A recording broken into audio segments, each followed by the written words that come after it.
welcome back. Wasn't that a wonderful panel? And really, we're in the presence of tech, startup, and innovation and entrepreneurship VIPs in this stage.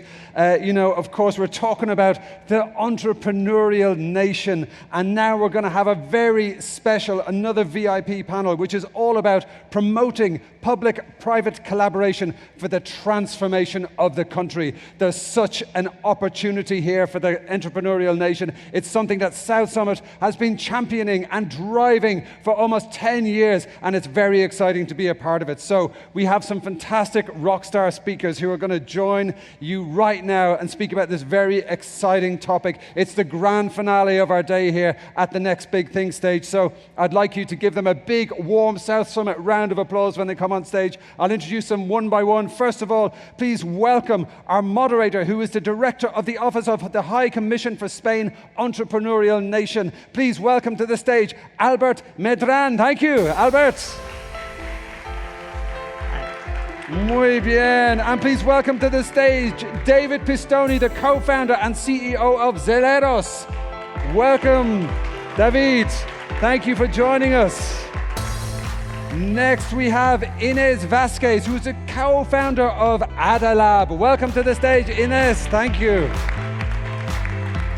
And rounding up our lineup of rock stars, we have the CIIO of Illuit. Please welcome to the stage Silvia Bruno. Thank you.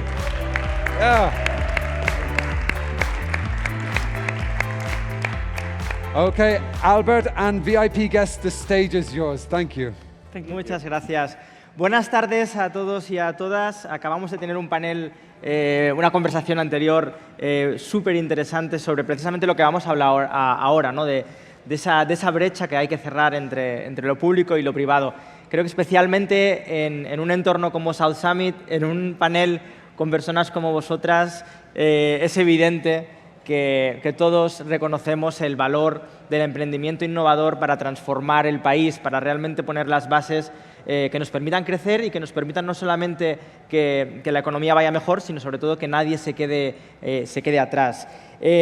Lo que es evidente es que cuando hablamos de emprendimiento innovador y del papel que podemos tener para transformar el país, no es algo que únicamente el Estado, la Administración pueda hacer, sino que evidentemente el rol del emprendimiento, del sector privado es importantísimo. Y es precisamente de eso de lo que vamos a hablar esta tarde en este panel, de lo que puede hacer el Estado por su lado, que evidentemente es remover barreras, facilitar las cosas, pero especialmente de esos puntos en los que podemos colaborar para que eso sea posible. Y en eso es precisamente lo que estamos trabajando en el Alto Comisionado, en la Estrategia España Nación Emprendedora, que presentamos este año y que precisamente quiere poner esas bases para el futuro.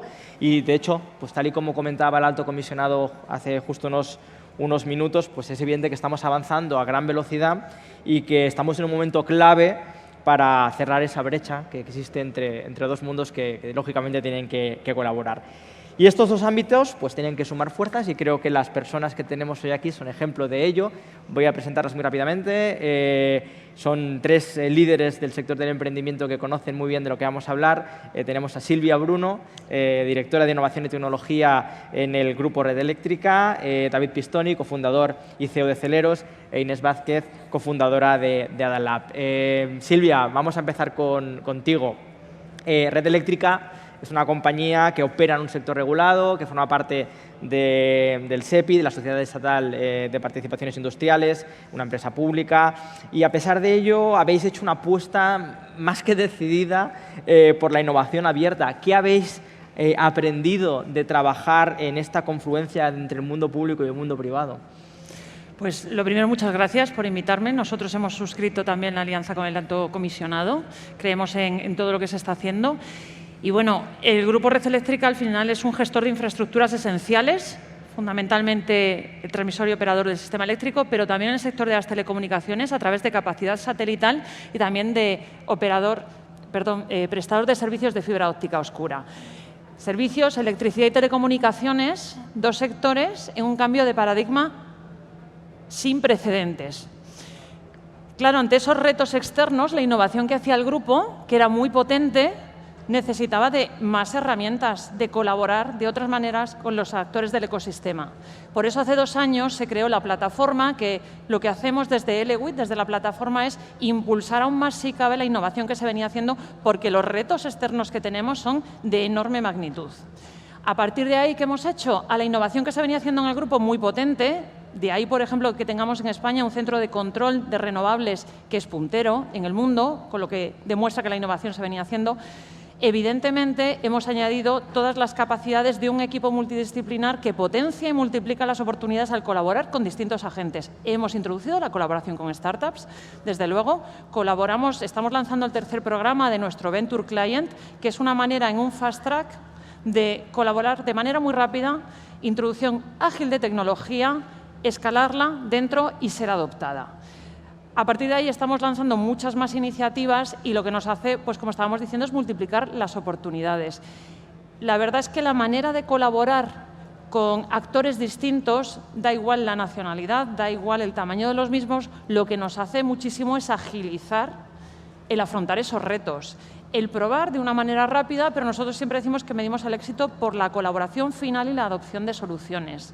Entonces, desde ese punto de vista, la verdad es que es una iniciativa que está funcionando internamente muy bien. Nuestro primer propósito, siempre decimos que es una relación de igual a igual con quien colaboremos, con las startups y con las scale-ups también, pero para que nosotros podamos afrontar los retos enormes que tenemos como compañía por los sectores en los que estamos. Estupendo, muchas gracias.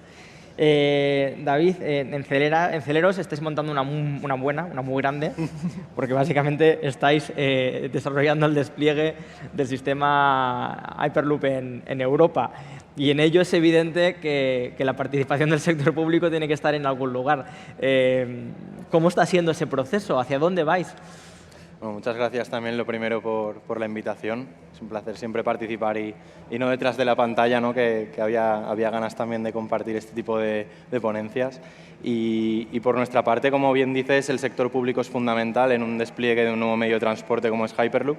Y en concreto hay tres factores o 3 áreas donde está siendo clave para nosotros la colaboración. La primera de ellas es en el sector público como impulsor de nuevas tecnologías, pues dando apoyo ya sea a nivel de colaboraciones, de proyectos, de subvenciones, porque al final un país que se posiciona como un país que promueve nuevas tecnologías va a estar preparado para esos nuevos mercados que surgen y va a estar a la delantera cuando realmente esas tecnologías estén listas o lleguen a mercado.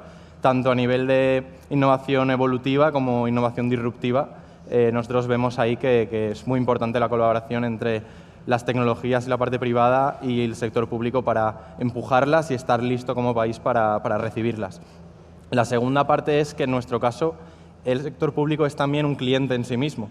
En el futuro, cuando la tecnología esté lista, son los gobiernos los que van a dar el paso de implementar estas rutas para dar un servicio a la sociedad, tanto a nivel de carga como de pasajeros. Ahí nuestra función es ir trabajando, escuchando las necesidades de cada región y tratando de que nuestro producto esté lo más alineado posible a lo que el sector público conoce, que es quien sabe realmente dónde están esas necesidades y trabaja hoy en el día a día con los actores de la movilidad de que ya están en marcha. Y luego hay otra tercera faceta que es muy importante también, que son las regulaciones. Para un nuevo medio de transporte donde van a haber pasajeros y mercancías, hace falta un marco legislativo que permita utilizar esa tecnología. Nadie se va a subir en un medio de transporte que no esté correctamente regulado y para eso ya estamos trabajando desde el principio nosotros y otras compañías de todo el mundo, que somos en algunos aspectos competencia y en otras colaboradores, para formar un marco legal que nos permita que Hyperloop sea una realidad. Al final la Comisión Europea lo que traslada es queremos apostar por esto, pero no vamos a apostar por 6 soluciones completamente distintas y luego a ver si los tubos encajan, ¿no? Por decirlo así un poco, ridiculizando un poco el problema, pero es una realidad que el sector público ahí tiene una función también de alinear a los actores y en esas 3 partes estamos trabajando. Resumiendo un poco cómo está siendo, que era la pregunta inicial, yo creo que por un lado nos hemos encontrado un montón de personas con muchas ganas de empujar, con muy buenas ideas, con mucha iniciativa, sería la parte buena. Nos hemos sentado con las entidades a hablar cara a cara, esto es un ejemplo también, ¿no?, de que estamos compartiendo cosas. Y luego quizá la parte donde hace falta un poco más de impulso, se dice siempre, pero es el ritmo.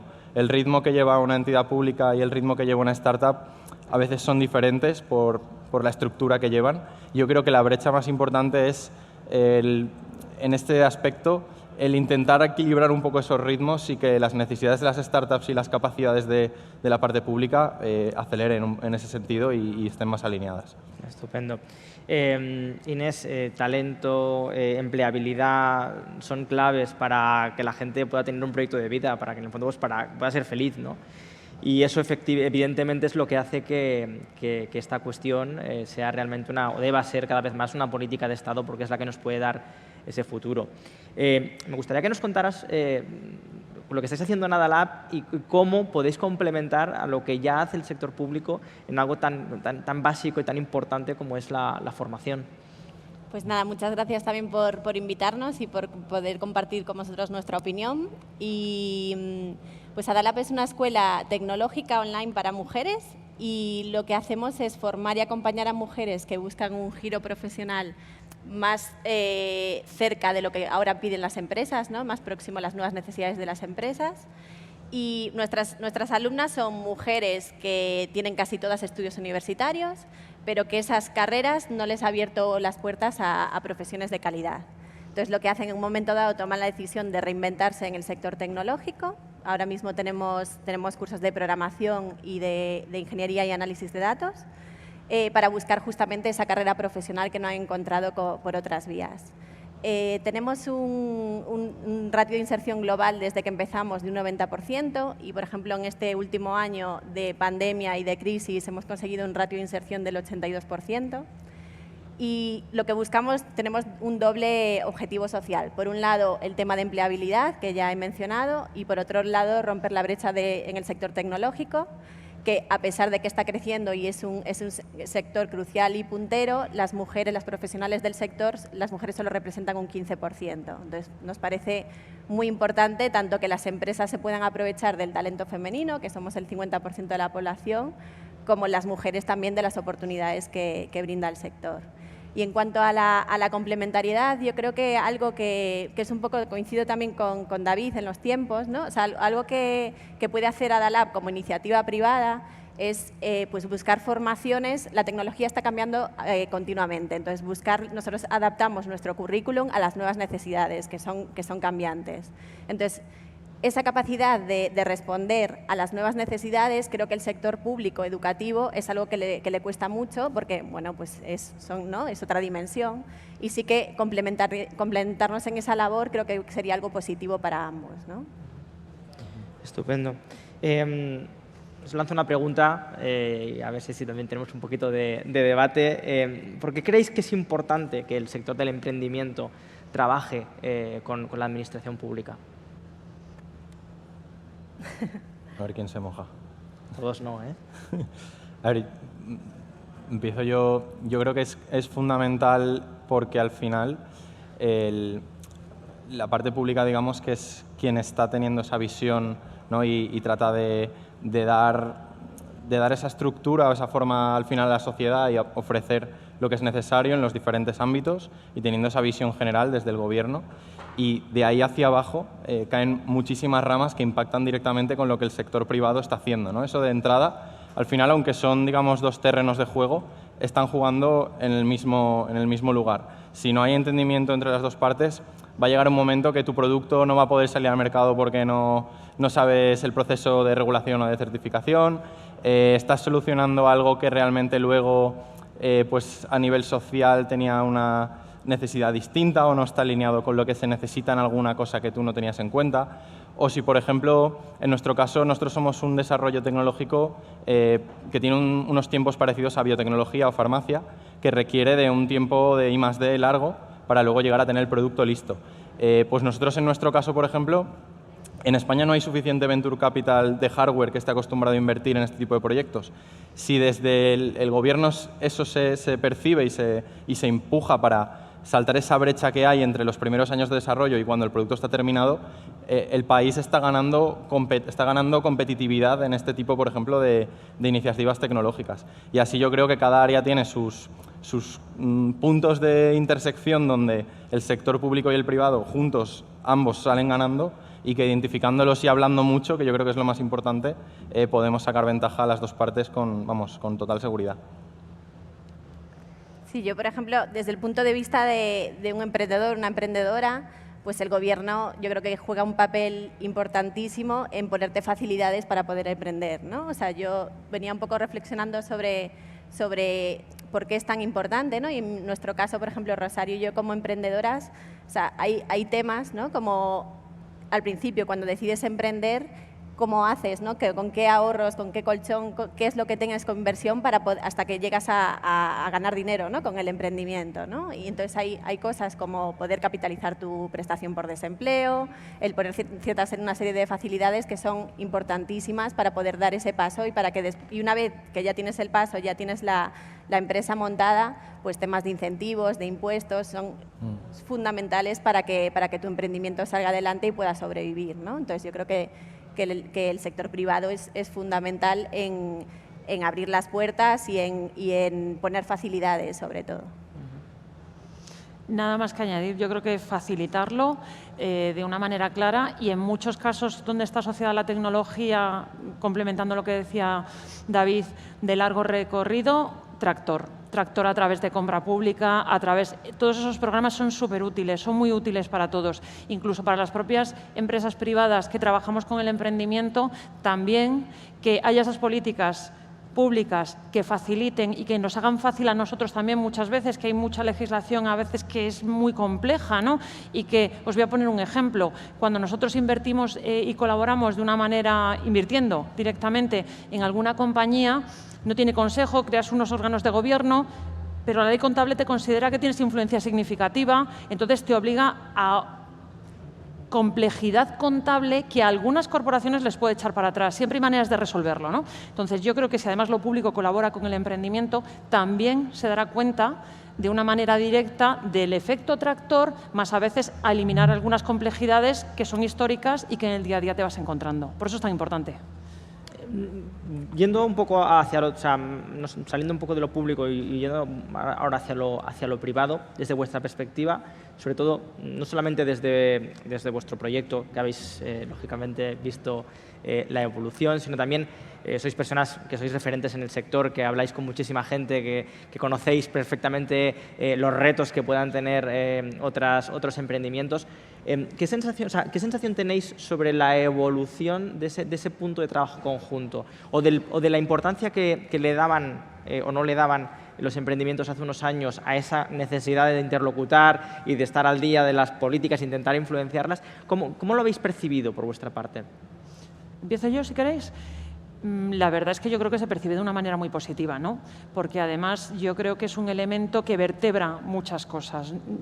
Estábamos como un poco separados hace unos años, los que somos las grandes corporaciones, con los que iniciaban un camino a través de una creación de empresa, con toda la dificultad que tiene eso, con las políticas. Yo creo que todo esto lo vertebra. Hablamos de igual a igual porque todos nos beneficiamos de un proyecto que sea exitoso y que salga para adelante, introduciendo muchas veces agilidad tecnológica en compañías a través de frescura e innovación distinta que te complementa y te agiliza muchísimo. Yo creo que al vertebrarlo es muy positivo, se valora de una manera muy importante. Una cosa también que tenemos que hacer, y yo ahora hablo desde el punto de vista de las empresas, es que convertirnos en clientes. Quiero decir, el impulso de verdad se le da cuando tú validas la tecnología y te conviertes en un cliente y la compañía factura más y entonces crece y entonces genera mucho más tejido. Y en ese aspecto, la verdad es que yo creo que las corporaciones, en mi experiencia, estamos trabajando mucho en que una startup no sea solo una startup, se convierta en un cliente, en un proveedor de la compañía y pueda optar a proyectos mucho más grandes que por los que entró y por los que empezó, ¿no? Entonces, yo creo que ahí está la clave de trabajar de esta manera conjunta. Sí, o sea, nosotras emprendimos hace 5 años, entonces pues tampoco tenemos una perspectiva de cómo ha sido la evolución de hace tanto tiempo, pero sí que yo lo que he visto, o lo que hemos visto en este tiempo, es que sí que la colaboración empresa privada, gran empresa con startup, sí que vemos un impacto y una colaboración muy fluida, y con el sector público sí hay una tendencia a hablar, ¿no? Y a poner las cosas sobre la mesa, y eso es súper positivo en el sentido de que se está avanzando, pero todavía falta trabajar mucho que eso llegue a la práctica, o sea, que realmente después te llegues a beneficiar como startup de incentivos para promover tu emprendimiento. Yo creo que eso es algo en lo que se está trabajando y se necesita avanzar un poco más al respecto. Por mi parte, algo muy parecido. Nosotros también llevamos 5 años y hemos notado ciertos cambios. Al principio quizá, pues igual hace 10 años pensábamos más en Silicon Valley o el mundo startup nos quedaban lejos, ¿no? Quizá de España, y poco a poco se ha visto cómo al final esto es una realidad, aporta un montón de cosas buenas y tanto la parte pública como las grandes corporaciones lo saben, son conscientes. Y yo creo que hay dos cosas. Una cosa es digamos, la dinámica o la actitud hacia ello, y otra cosa es la estructura y todo digamos, la parte burocrática, ¿no? Que es necesaria también en ciertos aspectos para que eso se lleve a cabo. En cuanto a la dinámica y la actitud frente a todo lo que es emprendimiento, creo que ha habido un cambio brutal, tanto a nivel corporaciones como a nivel público. Se nota que hay interés real y que hay ganas de hacer cosas juntos. Lo que creo que está un poquito por detrás es la parte estructural. Ahí, por ejemplo, un buen ejemplo es la ley de startup, que propone muchos cambios que nos van a equiparar a algunos otros países de Europa y que propone cosas muy interesantes. Y quizá la dinámica ahora mismo ha cambiado mucho y es muy positivo, y falta ese pasito de que también la parte estructural dé un paso adelante y entonces ya sea dinámica y terreno de juego preparado para llevarlo a cabo. De hecho, lo siguiente que os iba a preguntar era precisamente vosotros que conocéis muy bien la estrategia, porque hemos tenido en el pasado ocasión de contarla y de colaborar. Sabéis que una de las metas que tenemos es precisamente la de hacer del sector público un sector público emprendedor, que no es que los funcionarios se pongan a emprender, sino precisamente es el de generar marcos favorables. Y de hecho, apuntabais algo en vuestras respuestas, pero no sé si, aprovechando que hoy tenemos aquí al alto comisionado escuchando, como siempre viene a South Summit, está en todas las sesiones intentando coger todo el feedback del sector. ¿En qué creéis que debería ser más prioritario para que se pueda avanzar en eso que identificabais? ¿Qué nos diríais? Pues yo, al final, yo creo que es entender las necesidades estando muy cerca. Yo creo que estas dinámicas de sentarse con los ecosistemas son súper positivas. Y tratar de que el ritmo que se busca intentando equipararse a las startups se extienda a nivel, digamos, general, institucionalmente. Porque sí que es verdad que al final hay muchas cosas concretas que pueden ser más o menos prioritarias, pero yo creo que la prioridad que toca a todas esas áreas es los plazos, que en el sector público al final todo tiene su procedimiento, y en una startup muchas veces estás hablando de meses para poder aprovechar una ventana de oportunidad o no. Entonces yo diría que a nivel de cosa general los tiempos quizás sería lo más importante. Sí, yo a lo mejor iría como a cosas muy sencillas, ¿no? Como incentivos fiscales, como pues eso, desde que te haces emprendedor como autónomo, a cosas muy sencillitas, como por ejemplo, cuento mi experiencia o la experiencia de Rosario y mía, ¿no? Para tomar la decisión de emprender, yo estaba trabajando en una empresa y tenía un contrato indefinido, ¿no? Entonces, para poder dar el paso de emprender, no podía... Si dejaba mi trabajo no iba a tener prestación por desempleo, entonces tuve que cambiar otro trabajo con un contrato temporal para tener esta prestación por desempleo y dar el paso. Y Rosario, por ejemplo, dejó su trabajo y no tuvo prestación por desempleo, ¿no? Entonces, tú puedes capitalizar tu prestación por desempleo si pierdes tu trabajo. Entonces, de alguna manera lo que se está es premiando a los emprendedores que lo hacen por último recurso porque no encuentran otro trabajo, y no los emprendedores que deciden hacerlo de primeras. Ese tipo de cosas es súper importante. O, por ejemplo, tú decides emprender y yo creo que uno de los miedos más importantes de los emprendedores es ¿qué pasa si fracaso? Y el fracaso es algo súper habitual. Entonces, ¿qué pasa si fracaso? Igual que si tú pierdes un trabajo, tú después tienes una bolsa con la que poder volver a recuperar otro trabajo, debería haber algo también que digas, bueno, pues en el caso de que fracase como emprendedor, también tengo una bolsa para poder volver a mi sitio, ¿no? Entonces, este tipo de cosas que no son tanto de incubación y demás, sino son más cosas más sencillas, yo creo que son muy importantes para los emprendedores también. Yo poco que añadir, porque como emprendedor yo creo que lo han dicho todo, para colaborar más ágilmente también entre las empresas más de sectores más consolidados, los sandbox necesarios, muy necesarios. Poder tener aspectos también donde puedas probar para preparar lo que tienes que tener listo en 2030 y a día de hoy a lo mejor el marco de actuación no te lo permite. Eso es imprescindible. ¿Habéis participado en una iniciativa pública que tenga que ver con algo de vuestro sector? ¿Que nos podáis contar? No sé si... ¿Te refieres, por ejemplo, a las iniciativas que están saliendo, por ejemplo, ahora, misiones de inteligencia artificial? Sí, para que la audiencia también pueda tener un punto de decir, oye, pues Sí. la conozco, lo hemos hecho, he tenido unos resultados, es precisamente eso lo que buscamos. Porque estamos usando mucho en abstracto para... Sí.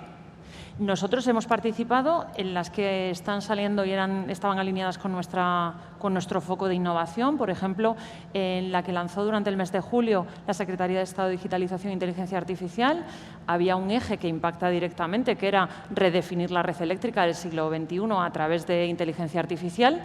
Estamos esperando el resultado de la misma, lógicamente, pero es una iniciativa fantástica porque, por ejemplo, en esa y en otras que han salido posteriormente, también estamos esperando el resultado de algunas de emisiones TDETI y algunas otras más. Se han aumentado de manera exponencial las ayudas y, sobre todo, a las compañías dentro del consorcio más pequeñas.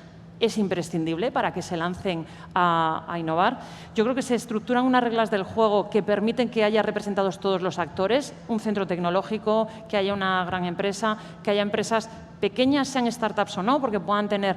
Quiero decir, se representan muy bien todos los sectores, hace que tengamos que trabajar todos por un objetivo común, muy bien dirigidos, y sobre todo incentiva mucho a que la PYME, que es la gran representante en España, esté presente y además esté presente y pueda dedicar recursos a la innovación, además de seguir con su día a día.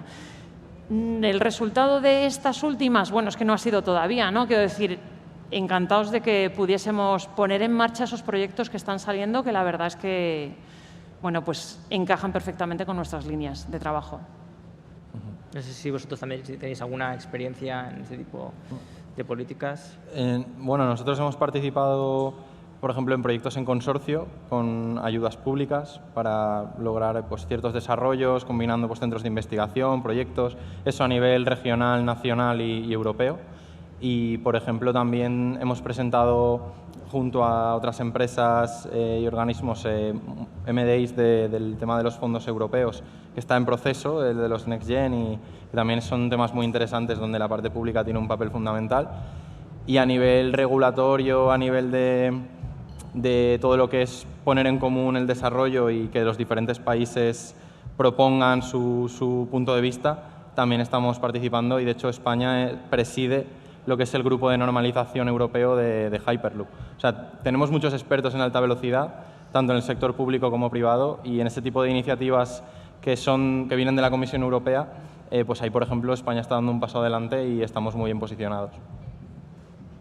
Sí, nosotras sí que es verdad que la mayoría de nuestras colaboraciones han sido con el sector privado, pero inicialmente, durante los primeros años, colaboramos con el INJUVE, el Instituto de la Mujer, para difundir nuestros cursos.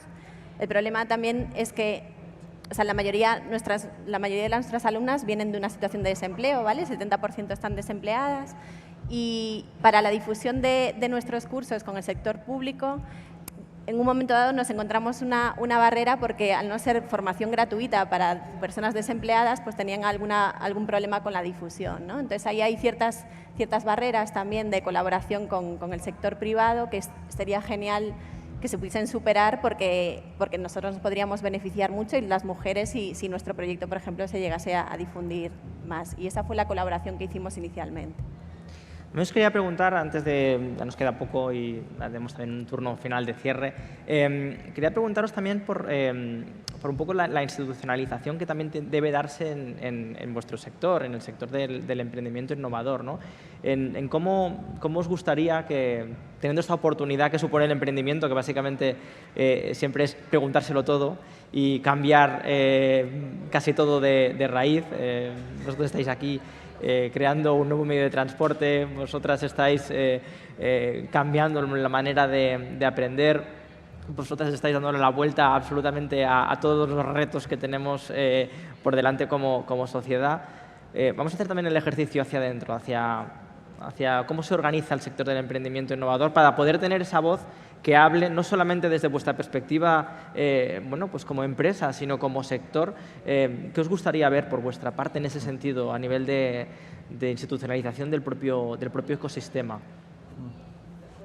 Yo creo que es súper importante los ecosistemas que hay en las diferentes regiones, porque al final conoces a otros emprendedores y normalizar el contarte el proyecto, qué problemas tienes, porque al final nosotros hacemos un tipo de proyecto, igual hay otra empresa que hace algo totalmente diferente, pero siempre hay cosas en común y que normalicemos el ir contando lo que hacemos, buscar otros emprendedores, poner los problemas sobre la mesa, yo creo que eso aporta mucho.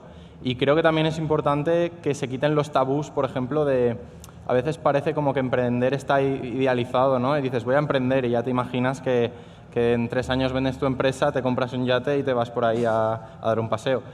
La realidad es que la mayoría de las startups acaban cerrando y yo creo que al final a nivel educativo es importante trasladar la realidad para que cuando tú des el paso sabes a qué te enfrentes y que de alguna forma toda esa oportunidad que es emprender esté normalizada como la realidad que es y sea una opción más laboral que permita abrir nuevas puertas que a lo mejor siguiendo los caminos tradicionales, entre comillas, pues no puedes abrir. Y acercándonos a todo, ¿no? Quizá, no sé si sindicar es la palabra, pero de alguna forma tener representación común de lo que significa emprender y asociaciones como la Asociación Valenciana de Startups.